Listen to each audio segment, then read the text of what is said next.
할렐루야. 안녕하세요. 이마누엘교회 성도 여러분. 황지성 목사입니다. 오늘은 365일 성경 통독 강의 사사기 룻기로 여러분들을 찾아뵙게 되었습니다. 이제 내일부터 사사기 룻기가 통독이 시작하는데 이 강의가 통독을 하시는데 도움이 되시기를 소망합니다. 자, 먼저 사사기를 그럼 보겠습니다. 예. 사사기의 주제를 먼저 보시면요. 사사기의 주제는 이스라엘의 불순종에 대한 하나님의 심판과 구원입니다.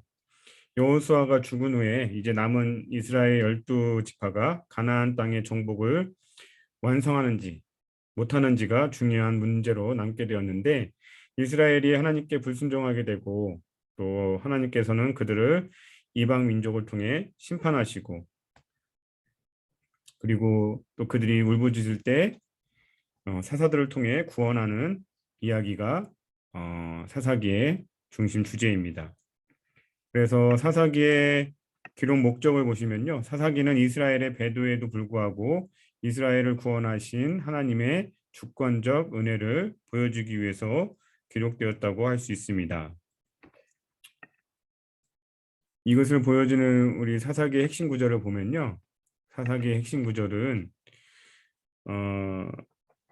2장 10절과 사사기 21장 25절이라고 할 수 있는데요. 먼저 사사기 2장 10절은 그 세대의 사람도 다 그 조상들에게로 돌아갔고 그 후에 일어난 다른 세대는 여호와를 알지 못하며 여호와께서 이스라엘을 위하여 행하신 일도 알지 못하였더라라고 기록하고 있습니다. 그러니까 이스라엘 백성들이 하나님께 불순종하고 또 하나님을 배도했던 이유가, 가장 큰 이유가 바로 가나안에 들어간 세대들이 그 다음 세대들에게 신앙을 잘 교육하지 않았기 때문이라는 것입니다. 이 사사기의 모든 혼란과 비참한 실상의 원인이 바로 다음 세대들에 대한 하나님의 그 말씀을, 신앙 교육을 제대로 하지 않았다는 데서 그렇게 찾고 있습니다. 우리가 다음 세대인 우리 자녀들에게 하나님의 말씀을 가르치는 것이 얼마나 중요한지를 깨닫게 해주는 구절이라고 할 수 있습니다. 그리고 사사기 21절은 사사기의 이제 결론이라고 할 수 있는데요. 사사기 21장 25절은 사사기의 결론이라고 할 수 있는데요. 부모들로부터 하나님에 대해서 배우지 못한 다음 세대들은 하나님을 왕으로 섬기지 않고 자기들이 생각할 때 옳은 대로 그렇게 행하였다는 것입니다.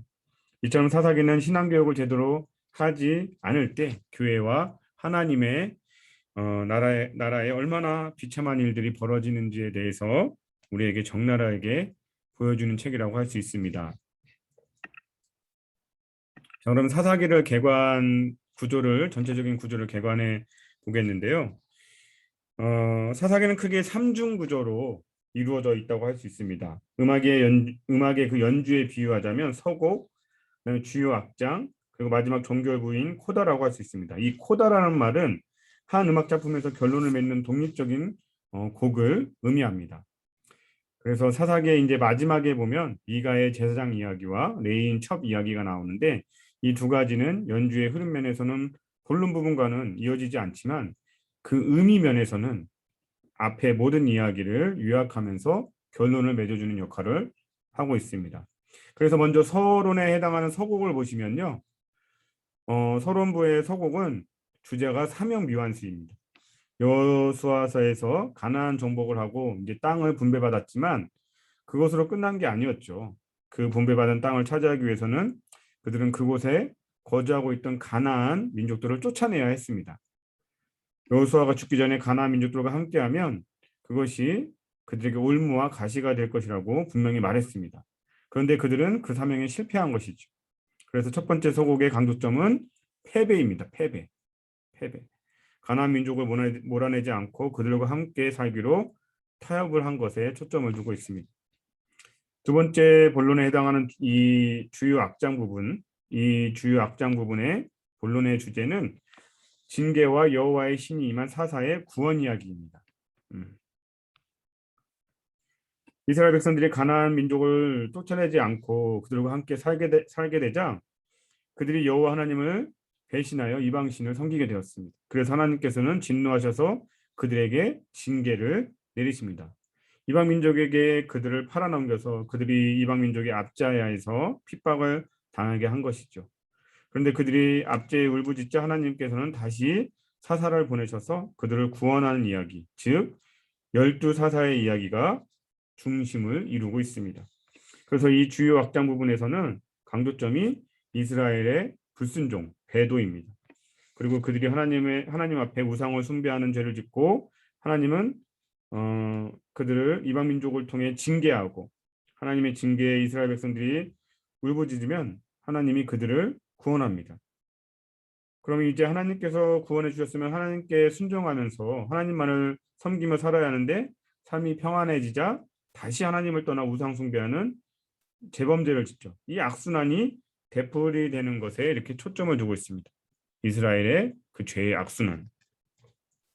세 번째, 결론에 해당하는 코다입니다. 코다 부분, 종결 부분. 이 종결 부분의 강조점은 이스라엘의 타락입니다. 타락. 예. 그래서 이 마지막 부분의 주제를 잘 나타내주는 말씀이 17장과 21장 그 마지막 부분에 계속 반복되는 구절이죠. 그때에 이스라엘의 왕이 없으므로 각자 자기 소견대로 옳은 대로 행하였더라. 이게 이제 이 종결 부분의 주제를 잘 드러내준다고 할 수 있습니다. 하나님을 왕으로 섬기지 않은 그들이 얼마나 타락하고 부패하게 되었는지 이 부패한 부분에 대해서 초점을 맞추고 있습니다. 자, 그럼 서론 부분에 해당하는 서곡에 대해서 알아보도록 하겠습니다.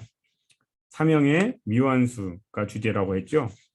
사사기의 서론 부분은 사사시대에 대한 일반적인 상황을 언급하는 두 개의 단락으로 구성됩니다.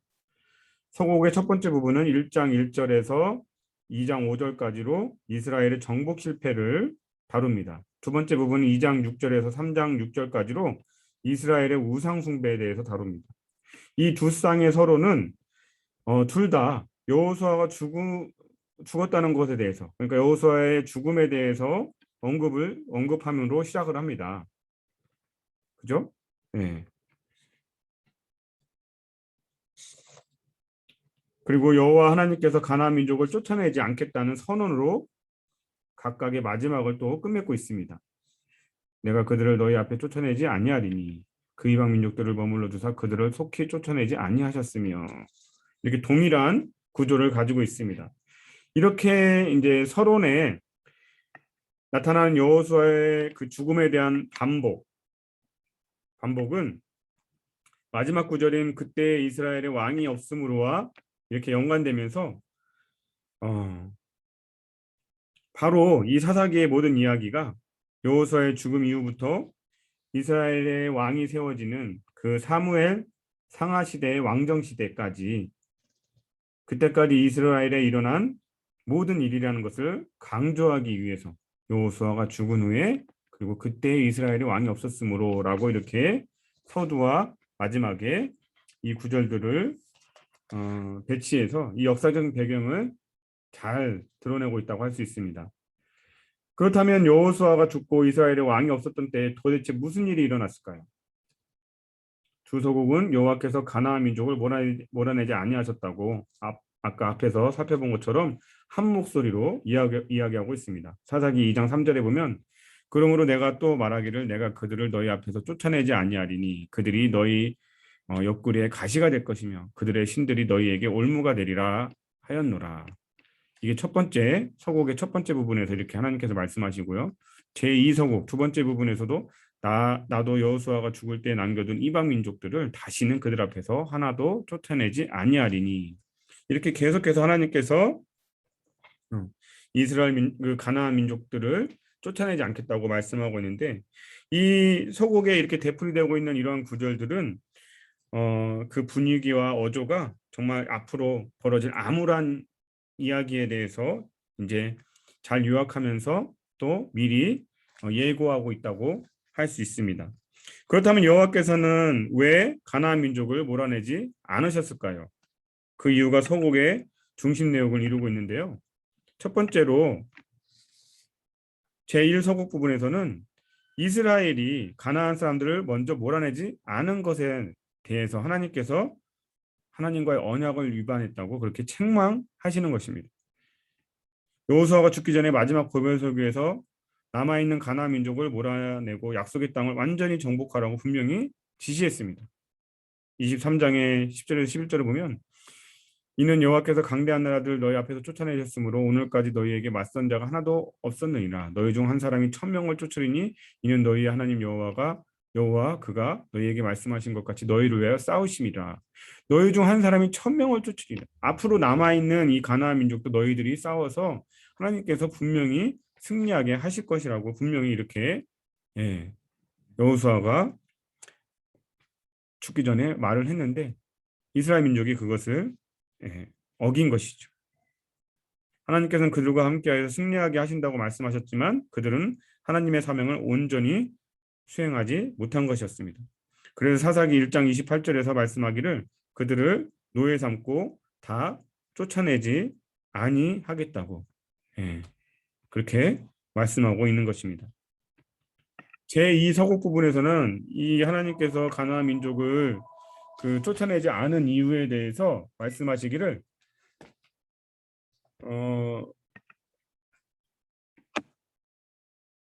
하나님 이스라엘 백성들이 우상을 숭배했기 때문에 라고 분명히 말씀하고 있습니다. 너희는 이 땅의 주민과 언약을 맺지 말며 그들의 제단들을 헐라하였거늘 너희가 내 목소리를 듣지 아니하였으니 어찌하여 그리하였느냐라고 이렇게 분명히 말씀하고 있습니다. 그렇다면 왜 이스라엘 백성들이 여호와를 떠나 이렇게 우상을 섬겼을까요? 우상 숭배의 원인은 바로 다음 세대들이 여호와를 알지 못하였기 때문이라고 그렇게 말씀하고 있습니다. 사사기 2장 7절, 10절을 보면 백성이 여호수아가 사는 날 동안과 여호수아 뒤에 생존한 장로들 곧 여호와께서 이 이스라엘 위하여 행하신 모든 큰 일을 본 자들이 사는 날 동안에 여호와를 섬겼더라. 그 세대의 사람도 다 그 조상에게로 돌아갔고 그 후에 일어난 다른 세대는 여호와를 알지 못하며 여호와께서 이스라엘을 위하여 행하신 일도 알지 못하였더라라고 그렇게 말씀하고 있습니다. 그러니까 우리가 다음 세대들에게 하나님의 말씀을 가르치는 것이 그러니까 우리의 신앙을 전수하는 것이 얼마나 중요한지 우리는 알 수 있는 것입니다. 우리가 우리 자녀들에게 말씀을 가르치지 않는다면 우리 자녀들도 하나님을 떠나 이 세상의 우상을 섬기게 된다는 것이지요.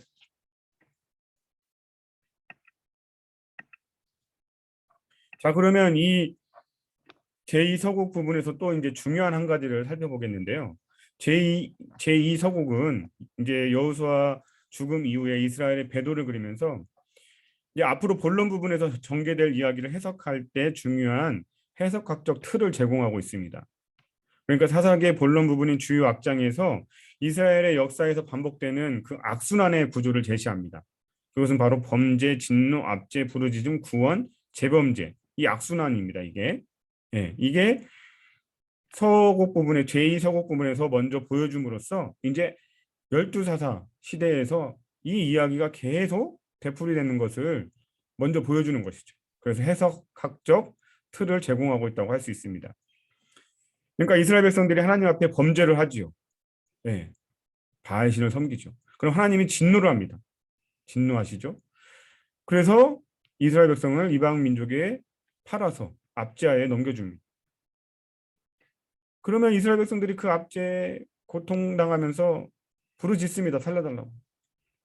그러면 하나님께서 마음이 약하시니까 사랑하시니까 사사를 세워서 그들을 구원하시죠.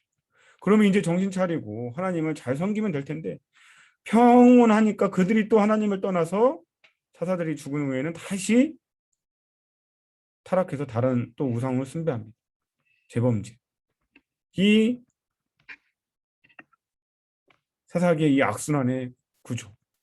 범죄, 하나님의 진노, 이방 민족의 압제를 당하도록 팔아버리고 또 살려달라고 부르짖고 하나님은 사사를 통해 구원하시고 그럼 또 이제 평안하시니까 또 교만해서 재범죄. 이 구조가 사사기에서 계속 반복되는 것을 우리는 이제 확인하게 될 것입니다. 자, 그러면 이제 본론 부분을 먼저 본론 부분으로 가기 전에 이제 서론 부분 읽으실 때 도움이 될 만한 통독 가이드를 제시해 드리면 첫 번째, 나는 하나님께 주신 사명을 완수해 가고 있나? 입니다. 이스라엘이 가나안 민족을 쫓아내지 않았던 것이 그들에게 가시가 되고 울무가 되었습니다. 우리는 하나님께서 주신 사명을 온전히 이루어가고 있는지를 되돌아봐야 될 줄 믿습니다. 두 번째는 나는 말씀을 제쳐두고 세상과 타협하고 있지는 않은가. 이스라엘 백성들이 가나안 민족을 쫓아내지 못했던 것은 그 우상을 섬기며 그들과 타협했기 때문이라고 했습니다. 나는 말씀에 신실하게 순종하기보다는 세상의 그 욕망 앞에 타협하고 있지는 않은지, 하나님만 바라보고 의지하며 사는 것이 아니라 이 세상의 것들을 또한 좋아서 양다리 걸치고 있지는 않은지 한번 되돌아봐야 될 줄 믿습니다. 그리고 세 번째로 자녀들에게 하나님의 말씀을 가르치고 있는지 생각해 보면 좋을 것 같습니다. 이스라엘의 다음 세대들이 여호와를 알지 못해서 우상을 섬겼던 것처럼 우리 아이들에게 말씀을 가르치지 않으면 그들도 하나님을 알지 못하고 세상의 우상들을 섬기게 될 것입니다. 자, 이제 본론 부분의 주요 악장을 살펴보도록 하겠습니다. 주요 악장 부분의 주제는 징계와 사사들의 구원 이야기입니다. 예. 첫 번째 사사로 등장하는 게 바로 이제 온니엘인데요. 이 온니엘은 앞으로 나올 사사들의 어떤 이야기의 전형적인 모델 역할을 합니다. 예. 그러니까 이 온니엘의 일생이 앞으로 나올 다른 사사들의 일생의 전형적인 예가 된다는 것이죠. 뒤에 다른 사사들의 이야기가 나오는 모든 공식들이 이 온니엘의 이야기에서 먼저 제시되는 이 공식 안에서 기본적인 틀을 따라서 다른 사사들도 이 이야기가 전개됩니다. 그리고 온니엘 이야기에서도 앞에서 그 살펴본 그 이스라엘의 그 악순환의 죄의 악순환의 구조, 악행, 진노, 압제, 부르짖음, 구원, 이 이야기가 동일하게 나오는 것을 확인할 수 있습니다. 그럼 온니엘 이야기에서 이 사사들의 전형적인 공식의 그 구조는 무엇이냐? 예, 먼저 악행입니다. 악을 행하였다고 하죠. 예, 그러면 이제 또 우상을 숭배합니다. 악행을 행하면서. 그래서 하나님이 진노하시고 그래서 이방 민족에게 팔아버립니다. 압제하에 두게 되는 거죠. 그러면 부르짖습니다. 살려달라고. 그러면 하나님 여호와께서 사사를 세워서 구원하게 됩니다. 그래서 그 사사가 이제 이름이 나오고 또 승리했다는 것, 얼마 동안 태평한 세월이 계속됐는지, 그리고 결국엔 그 사사가 죽게 되죠. 그리고 이제 다음 이야기 보면 이 태평한 세월 동안에 다시 이스라엘이 배두에서 재범죄, 그 악의 악순환의 사이클, 재범죄를 저지르게 되는 것입니다. 그럼 이제 주요 사사들의 이야기를 살펴보면요, 온니엘은 메소포타미아 구산 리사다임을 왕으로부터 그 구산 리사다임이라는 왕으로부터 이스라엘을 구원합니다. 예, 이 구산 리사다임 그 왕의 이름의 뜻은 이중으로 악한이라는 뜻입니다. 10년이면 강산도 변한다는데 무려 8년 동안이나 악한 왕에게 압제를 받으면서 이스라엘의 고통은 엄청났겠죠. 그래서 그들은 하나님께 부르짖고 하나님은 사사 온니엘을 통해 구원해 주십니다. 네. 그래서 사사기를 통해 우리가 한 가지 분명히 알아야 할 것은 여호와 하나님의 구원은 사사 시대의 사사들을 하나님께서 세우신 사사들을 통해 나타났다는 것입니다. 그리고 단지 사사들을 일으켜 세우셨을 뿐만 아니라 하나님은 이방 왕들을 이스라엘을 징계하는 데 또 사용하셨다는 것입니다. 그래서 이방 왕들의 그 흥망성쇠는 하나님의 백성인 이스라엘의 구원과 관련이 있는 것이죠. 따라서 우리는 온니엘을 비롯해 이 사사들의 이야기를 읽으면서 온 우주의 만물을 통치하시는 유일하게 살아계신 하나님은 바로 우리 예수 그리스도임을, 여호와 하나님임을 반드시 알아야 되는 것입니다. 우리가 경배하고 찬양해야 할 유일한 분은 바로 우리 하나님이시라는 것입니다. 또한 하나님은 사사 에훗과 삼가를 통해 이스라엘을 모압으로부터 또 블레셋으로부터 구원하십니다. 하나님께서는 이렇게 전혀 다른 배경과 재능을 가진 다양한 사람들을 세워서 다양한 방법으로 하나님의 목적을 이루어 가시는 것입니다. 다음은 유일한 여자 사사인 드보라입니다. 이스라엘 자손은 또 악을 행하여 가나안의 야빈왕의 학대를 받으며 정말 하나님께서는 이 학대받는 이스라엘 민족들을 사사 드보라를 세워서 구원하십니다. 그리고 드보라와 바락은 승리하여서 하나님을 찬양한다는 이야기입니다. 그 다음은 이제 우리가 사사 기드온 이야기입니다. 이스라엘은 악을 행하여 미디안의 손에 넘어가고 하나님께서는 소심하고 의심 많은 기드온을 부르시고 인내하시는 가운데 그를 사사로 세우시고 그와 300 용사를 통해 미디안을 물리치시나 그는 결국 타락하여 좋지 않은 말년을 맞이하게 됩니다. 기드온은 부의 욕심과 우상 숭배와 또 일부 다처제에 빠지게 됩니다. 그다음 아비멜렉입니다. 이제 아비멜렉은 유일하게 적사사인데요. 적사사라는 말은 이스라엘 내부에서 세력을 동원해서 외부가 아니라 하나님께서 이스라엘을 징계하셨다는 의미로 적사사라는 말을 사용합니다. 아비멜렉은 기드온이 세겜 출신 첩에서 낳은 아들이었는데 그 이름이 나의 아버지는 왕이시다라는 뜻입니다. 그런데 아비멜렉은 그 이름의 의도를 바꾸고 스스로 왕이 되기를 원했습니다. 그래서 아비멜렉은 자기 형제 70명을 속여 그들을 살해하고 이스라엘의 왕이 되고 요담은 그를 비난하며 저주하고 결국 아비멜렉은 세겜과 싸우다가 죽게 되는 이야기입니다. 7번째는 입다입니다. 입다. 예. 입다는 길르앗이 기생에게서 난 아들이며 이복 형제들에게 쫓겨 도망가나 길르앗의 장로들이 그를 데려다가 장관을 삼습니다. 입다는 암몬에게 평화적으로 다가가지만 암몬 왕이 듣지 않아 결국 입다는 암몬을 진압하고 20여 개의 성읍을 정합니다. 입다는 어리석게 서원하여 딸을 바치는 우매함을 범하기도 합니다. 이제 마지막 사사 삼손 이야기입니다. 삼손은 나면서부터 나실이며 블레셋으로부터 이스라엘을 구원하고 20년간 사사로 이스라엘을 다스립니다. 여기서 우리가 한 가지 주목해야 할 것은 삼손과 드릴라의 이야기입니다.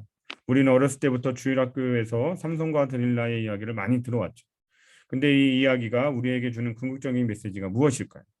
단지 삼손이 이방 여인과 사랑에 빠져 머리가 뽑혔다는 것을 그냥 말해주는 것일까요? 이 삼손과 드릴라의 이야기가 우리에게 전해주는 메시지는 바로 빛과 어둠의 영적 전쟁이라는 것입니다. 삼손이라는 말의 히브리어 뜻은 작은 태양 또는 태양처럼 빛나는 이란 뜻입니다. 드릴라라는 이름은 히브리어로 밤을 뜻하는 라엘라에서 그 어원이 나왔는데요. 그러니까 드릴라는 밤의 여인이었던 것입니다. 그래서 삼손 이 전체 이야기는 밤의 여인이 태양을 어둡게 만드는 이야기라고 할 수 있습니다. 삼손이 두 눈을 뽑힘을 당하는 것이 이 상징하는 것도 태양이 어둠에게서 져서 더 이상 그 빛을 잃어버리고 빛을 볼 수 없는 맹인이 되었다는 것을 전해주는 것이죠.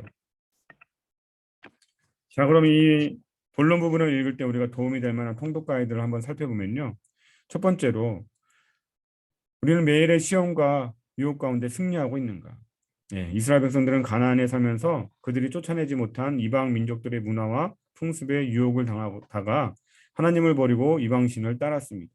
우리도 현재 우리가 살아가는 세상의 이 문화와 사회의 풍조들 앞에 정말 우리가 얼마나 그 유혹 가운데 승리하고 있는지, 하나님을 대적하고 음란과 악행을 일삼고 있는 이 문화들 아닙니까? 이 세상의 우상을 섬기는 이 악한 문화들 가운데 우리는 그 시험과 유혹 앞에서 마음의 중심을 하나님께로 돌리고 믿음을 지키고 있는지에 대해서 한번 생각해 보시면 좋을 것 같습니다. 두 번째는 성령님께서 공급해 주시는 능력으로 살고 있는가? 이스라엘의 이방 민족들의 압제에 고통당할 때 하나님께서는 사사들을 세우셨는데 그 사사들은 여호와의 영이 임한 사사들이었어요. 그러니까 하나님의 영이 임한 사사들은 그 누구도 대적을 할 수가 없었죠. 우리가 이 성령의 기름 부으심을 매일 하나님으로부터 구하고 우리에게 임하시는 이 성령의 능력으로 살아가고 있는지 한번 생각해 봐야 할 것입니다. 세 번째는 죄의 악순환을 되풀이하고 있지는 않은가. 우리가 살펴본 대로 사사기의 본론 부분의 구조는 이스라엘 민족들이 죄의 악순환을 되풀이하는 구조입니다. 이스라엘이 하나님을 떠나 죄를 짓고 그러면 하나님이 진노하사 이방의 압제 가운데 두고 그 압제에 고통하여 부르짖으면 하나님께서 사사를 세워 구원하시고 이제 다시 평안이 찾아오면 하나님을 열심히 섬겨야 되는데 평안한 가운데서 다시 하나님을 떠나 재범죄하는 그 악순환을 되풀이하는 것이죠. 우리는 그러진 않는지 힘들고 어려울 때는 하나님을 찾으면서 다시 평안하면 하나님을 떠나서 은혜를 잊어버리고 불순종하고 있지는 않은지 되돌아봐야 할 것입니다. 자, 이제 마지막으로 사사기의 결론 부분을 보도록 하겠습니다. 이 결론은 사사기의 결론 부분은 이제 17장에 들어서면서 이야기가 그 주제가 달라지는 것을 볼 수 있습니다. 더 이상 사사들의 이야기나 하나님의 구원 이야기가 나오지 않습니다. 대신에 이스라엘의 종교적 타락과 또 도덕적 타락상을 보여주는 두 가지의 사건, 즉 미가의 신상 사건과 또 외인 첩 사건 이야기가 나옵니다. 미가의 신상 이야기는 에브라임 산지에 사는 미가라는 청년이 신상을 만들어 섬기는데 방황하던 한 레인 청년을 그 미가의 신상을 모시는 제사장으로 삼죠. 그런데 단지파가 자기 기업을 버리고 북쪽으로 이주하는 도중에 미가의 그 레인 청년 제사장을 설득하여서 미가의 신상을 훔쳐서 자기들의 제사장으로 삼는다는 이야기입니다. 레인 첩 사건은 에브라임 산지에 거주하던 한 레위인이 유다 베들레헴으로부터 첩을 맞아들였는데 그 첩이 간음하고 남편을 떠나 달아나자 이 레위인이 도망간 첩을 데리러 베들레헴으로 갔다가 그곳 사람들에게 당하는 끔찍한 일화를 소개합니다. 첩을 데리고 돌아오는 길에 기브아인들에게 첩이 강간당하는 사건이 벌어지죠. 이에 레위 사람이 첩의 시체를 12지파에게 이렇게 토막내서 보내고 이스라엘은 이에 기브아 사람들을 용납하고 그 악행을 저지른 그 기브아 사람들을 용납하고 함께 사는 베냐민 지파를 진멸시킨다는 이야기입니다. 이 두 이야기를 통해 사사기 기자는 이스라엘이 얼마나 영적으로 타락했는지 그리고 도덕적으로 부패했는지를 보여줍니다. 영적 타락의 결과로 하나님을 모시는 제사장 레인이 우상을 숭배하기까지 했죠.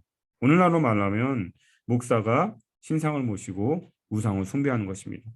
그리고 도덕적으로는 동성애와 성적 타락 그리고 동족을 무자비하게 살상하는 처참한 현실을 보여줍니다. 그렇다면 이러한 비참한 타락상의 원인은 무엇일까? 사사기 기자는 결론 부분에서 이스라엘의 계속되는 배도와 종교적 도덕적 타락상의 원인을 계속해는 이 주제 공식을 통해 말해주고 있는데요. 바로 그때 이스라엘의 왕이 없으므로 사람마다 자기 소변에 옳은 대로 행하였더라. 네 번이나 반복해서 결론 부분에서 나오고 있습니다. 이스라엘의 모든 타락과 부패의 원인은 하나님을 왕으로 모시지 않았다는 그 사실에 있다는 것입니다. 왕의 통치를 거부하고 자기 소견에 옳은 대로 행한 것이 그 모든 죄악의 원인이었다는 것입니다. 자, 그러면 이제 마지막 부분에 결론 부분의 통독 가이드를 보시면요. 나는 하나님을 진정한 왕으로 모시고 순종하는 삶을 살고 있는가입니다. 우리들의 삶에서 진정한 왕은 예수 그리스도이시죠. 나는 정말 예수 그리스도를 진정한 왕으로 섬기며 살고 있는지를 한번 스스로에게 물어봐야 될 줄 믿습니다. 내 삶의 모든 주권을 하나님에게 정말 드리고 있는가? 주님의 뜻에 온전히 순종하고 있는지를 되돌아보시기를 축복드립니다. 이것으로 우리 사사기에 대한 통독 강의를 마치고요. 이제는 이어서 룻기 4장 짧은 서신이지만 정말 주옥 같은 짧은 내러티브 이야기이지만 정말 주옥 같은 하나님의 사랑 그 인의 이야기를 담고 있지요. 먼저 룻기의 주제를 보시면 룻기의 주제는 하나님의 백성을 향한 하나님의 주권적인 섭리와 보살핌입니다. 하나님께서 그분의 백성들을 어떻게 생명으로 인도하시고 보호하시며 신실하신 인의 사랑을 보여주는지 그렇게 우리에게 말씀해주고 있다고 할 수 있습니다. 두 번째는 레위기의 기록 목적인데요. 룻기의 기록 목적입니다. 죄송합니다. 룻기의 기록 목적인데요. 룻기는 신실하지 못한 사사 시대에 하나님께 신실한 모압 여인을 통해 구속의 그 메시아 가계가 이루어지도록 역사하신 하나님의 신실하심과 자비하심을 보여주기 위해서 기록되었다고 할 수 있습니다. 우리가 앞서 살펴본 대로 사사기 시대는 이스라엘 역사상 가장 암울했던 시대 중에 한 시대였습니다. 그런 암흑 시대에도 하나님께서는 그분의 구원의 역사를 이루어 가시기 위해 룻과 보아스를 통해 이 땅에 인류를 구원하기 위해 오시는 메시아 예수 그리스도의 족보를 이어가게 하셨던 것입니다. 왕이 없어 자기 소견대로 행하였던 사사기 시대에 하나님은 이 땅에 진정한 왕으로 오실 예수 그리스도를 예비하고 계셨던 것입니다. 그래서 룻기의 핵심 구절을 보시면요. 룻기 1장 16절과 룻기 4장 16절에서 17절 말씀이라고 할 수 있는데요. 룻기 1장 16절 말씀을 보면 룻이 이르되 내게 어머니를 떠나며 어머니를 따르지 말고 돌아가라 강권하지 마옵소서.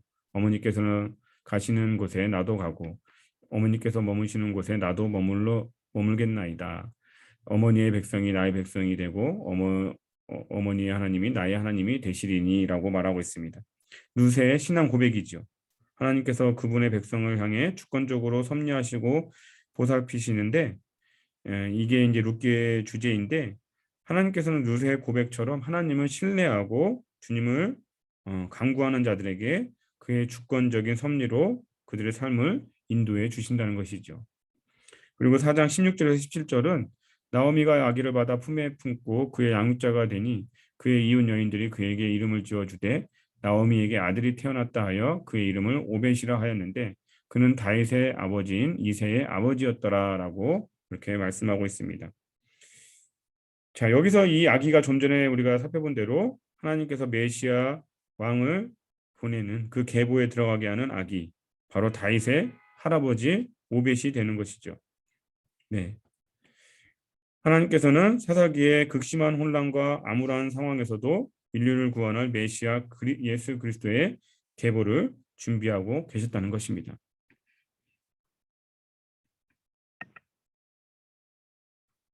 자, 그럼 룻기의 그 구조를 전체적으로 개관해 보면요. 룻기는 우리가 드라마에 비유할 수 있다고 할 수 있는데요. 서막과 서막 부분과 결미 부분이 있고 그 사이에 네 개의 막이 이렇게 자리하고 있는 드라마틱한 이런 구조라고 할 수 있습니다. 지금 도표에서 보듯이 룻기는 사막으로 서막과 결미를 제외한 사막으로 이루어지고 있는데 이것은 실제로 성경의 그 룻기가 4장이지 않습니까? 그래서 각각의 1막이 1장, 2막이 2장, 3막이 3장, 4막이 4장에 해당하고 그 서막과 결미 부분만 따로 1장과 마지막 4장에서 세분화해서 이렇게 분리한 것이라고 할 수 있습니다. 그래서 서막의 주제는 텅 빈 나오미이고요. 그리고 1막은 과연 나오미의 고통의 원인이 무엇인가? 여호와가 이 고통, 재난의 원인인가에 대해서 우리로 한번 생각해 보게 하고요. 또 이 막의 주제는 여호와의 인애입니다. 나오미와 룻에게 베푸시는 하나님의 사랑 이야기이죠. 그리고 3막은 시어머니 나오미에 대한 사랑과 헌신을 베푸는 그 룻의 인애를 주제로 하고 있습니다. 그리고 4막은 룻의 이런 사랑과 헌신에 대한 보아스의 인애를 다루고 있습니다. 그리고 마지막 결미는 서두에 텅 비었던 나오미가 이제는 하나님의 인애로 채워진다는 것을 보여주고 있습니다. 좀 자세히 이 그 구조를 개관해 보면요. 먼저 서막은 텅 빈 나오미입니다. 사사시대의 베들레헴에 흉년이 들어 엘리멜렉과 나오미는 두 아들을 데리고 모압으로 이주하여 그리고 이제 거기서 아들들이 모압 여자와 결혼하게 되는데 10년 사이에 아버지와 남편 그러니까 남편 엘리멜렉과 두 아들이 모두 죽게 됩니다. 그죠?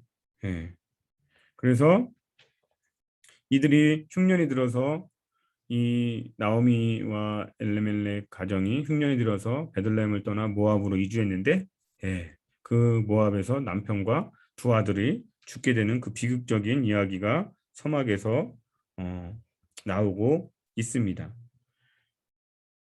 그러자 이제 나오미는 두 며느리 오르바와 룻에게 자신은 베들레헴으로 다시 돌아가겠다고 하면서 각각 그들이 두 며느리가 자기들의 집으로 돌아가라고 권하여 이제 오르바는 돌아가고 룻은 나오미를 따라가기로 결심하는 것이 이제 이 1막의 이제 내용입니다. 그래서 이제 나오미가 룻과 함께 베들레헴으로 돌아오고 나오미는 여호와의 증거로 이제 괴롭힘을 당했다고 비통한 마음을 토로하지요. 자, 그럼 1막을 읽으실 때 통독 가이드를 한번 제시해 드리면요. 여호와가 과연 고통의 원인인가? 음, 성악에 나오는 나오미의 이 비극의 원인은 무엇일까요? 성경은 이야기해 주지 않습니다. 그런데 사람들은 우리는 누군가에게 안 좋은 일이 생기면 너무나 쉽게 그 비극의 원인을 도덕적인 원인으로 설명하려고 합니다. 그러니까 나오미의 남편이 가나안을 떠나 모압으로 가서 그렇게 하나님께 저주를 받았다. 또는 아들들이 이방 여인들을 아내로 맞이해서 그렇게 고통을 당하게 됐다. 이렇게 도덕적인 원인에서 찾으려고 한다는 것이죠. 근데 성경은 아무것도 말해주지 않는다는 것입니다. 실제로 우리 인간에게 불어닥치는 재난과 비극은 어떤 도덕적인 죄 때문에 그렇다고 말할 수가 없습니다. 그런데 우리는 너무나 쉽게 다른 사람의 고난의 원인에 대해서 뭔가 죄를 져서 그렇다고 이렇게 판단하려고 합니다. 우리는 그러는 것이 아니라 정말 그 고통당하는 사람을 먼저 긍휼히 여기고 그 사람을 위해서 사랑으로 품고 기도하는 것이 먼저일 줄 믿습니다. 자, 이제 이 막은 여호와의 인애입니다. 예. 룻은 보아스의 밭에서 우연히 이삭 죽기를 하고 하나님의 섭리는 보아스로 하여금 룻과 그녀의 성실함을 보게 만듭니다. 그리고 룻은 보아스의 개인적 관심과 특혜에 놀라고 보아스는 그것이 룻의 신실함에 대한 결과라고 말을 합니다. 룻은 지속적으로 보아스의 호의를 받고 나오미는 이에 대해 하나님의 섭리를 찬양하는 이야기가 나옵니다. 이 이막을 읽으실 때, 그러니까 2장을 읽으실 때 통독 가이드는 하나님의 섭리에 대해서 한번 생각해 보시면 좋을 것 같습니다. 하나님의 섭리는 우연의 일치라고 말하기에는 너무나 신비하고 완벽하여 우리의 상상을 초월한다는 것입니다. 그래서 하나님 안에 우연은 없는 것입니다. 우리는 분명한 하나님의 계획과 목적 안에서 인도함을 받고 있는 것이죠. 룻과 보아스의 만남이 우연인 것처럼 보이지만 하나님 안에 절대로 우연은 없다는 것입니다. 이들의 만남을 계획하고 만나게 하신 하나님의 섭리가 이들의 삶을 인도한 것이죠. 우리도 하나님을 믿는 자녀로서 이렇게 하나님의 신실하심과 우리 삶을 이끌어 가시는 섭리를 신뢰해야 될 줄 믿습니다. 마지막 3막은 룻의 인애입니다. 나오미는 룻의 미래를 위해 안식할 곳을 구합니다. 그래서 친족 보아스와 룻을 결혼시키려는 계획을 가집니다. 룻은 나오미의 판단을 믿고 그녀의 지시에 따라 보아스에게 청혼을 하지요. 보아스는 룻의 제안을 받아들이고 합법적으로 그 일을 해결하겠다고 그렇게 말하고 룻을 기다리게 합니다. 3막을 읽으실 때 통독 가이드를 제시해 드리면요. 우리는 룻과 같은 인애가 있는지 한번 생각해 보시면 될 것 같습니다. 보아스가 룻을 좋게 본 것은 나오미에 대한 룻의 사랑과 헌신 때문이었습니다. 룻은 오르바와 달리 나오미를 떠나지 않고 곁에서 지켜주며 함께 했습니다. 룻은 고백하기를 어머니께서 가시는 곳에 나도 가고 어머니께서 머무시는 곳에 나도 머무겠나이다. 어머니의 백성이 나의 백성이 되고 어머니의 하나님이 나의 하나님이 되시리니 이렇게 주제의 핵심 구절에서 한번 살펴봤었죠. 자, 룻은 자발적으로 그렇게 시어머니를 모신 겁니다. 그 어떤 강압이나 어떤 억지로 한 것이 아니라 순수한 그 인애의 마음에서 공공에 처한 나오미에게 끝까지 사랑과 헌신으로 섬긴 것입니다. 한 믿음의 공동체에서 약한 자가 공공에 처해 있을 때 강한 자가 자발적으로 보이는 이 충성과 사랑, 이것이 바로 룻의 인애입니다. 우리도 룻처럼 연약한 자를 사랑으로 섬기는지 돌아봐야 할 줄 믿습니다. 다음은 마지막 3막입니다. 보아스는 나오미의 이제 이 보아스의 인애에 대해서 다루죠. 보아스는 나오미의 그 더 가까운 친족을 찾아서 그에게 기업 물을 자의 책임을 이야기하고 그의 권한을 포기하도록 합니다. 보아스는 합법적으로 기업 물을 자의 권한을 갖고 나오미와 룻에 대한 기업 물을 자의 역할을 받아들이고 베들레헴 사람들은 증인이 되어 보아스의 가정을 축복합니다. 자, 사막의 이 부분을 읽을 때는 통독 가이드가 예수님이 우리의 기업 물을 자가 된다는 것을 한번 생각해 봤으면 좋겠습니다. 기업 물을 자, 즉 히브리어 고엘은 대신 갚아주는 사람이란 뜻입니다. 보아스가 나오미와 룻의 기업 물을 자가 되어준 것처럼 예수님께서 우리의 기업 물을 자가 되어주심은 예수님께서 우리의 죄를 대신하여 갚아주셨기 때문입니다.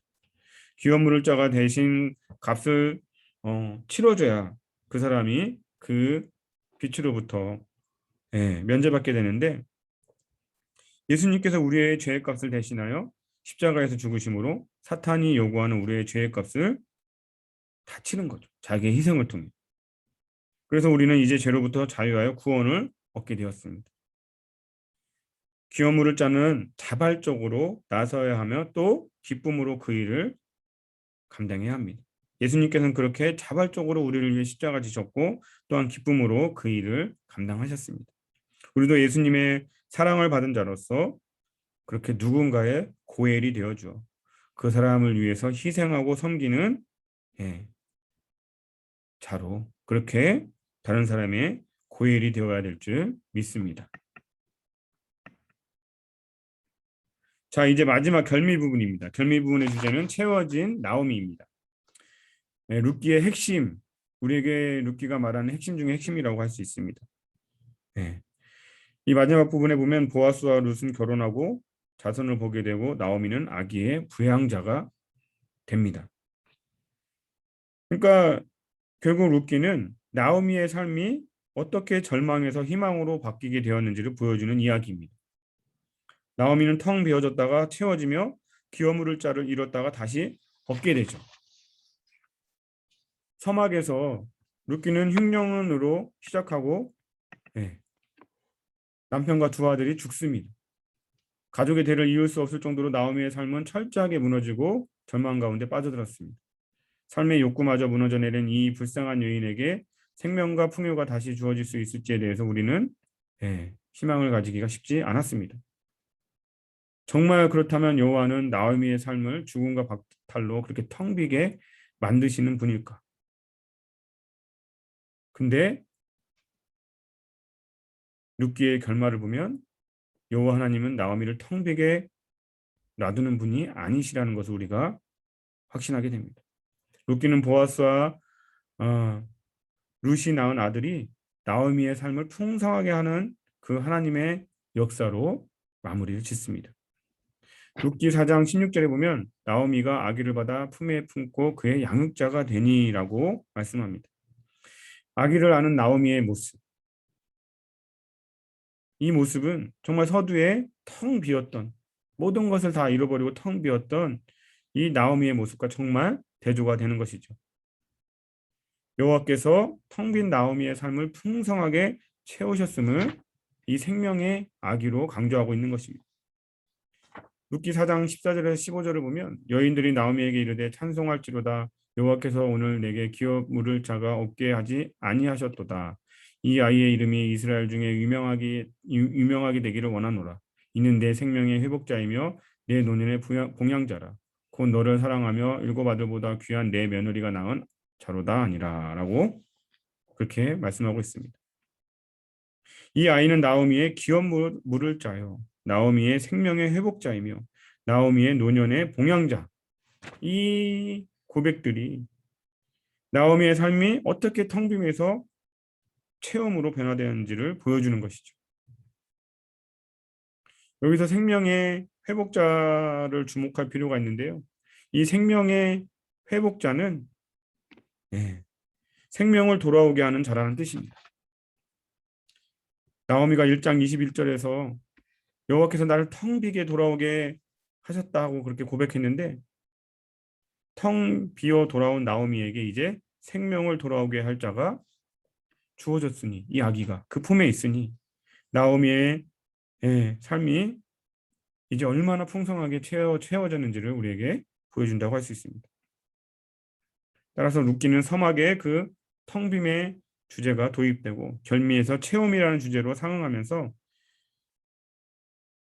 앞뒤로 이 텅 빈과 체험이 대조를 이루면서 룻기의 이 거대한 스토리의 하나의 틀을 형성하고 있다고 할 수 있습니다. 네, 이것으로 룻기까지 강의를 마쳤습니다.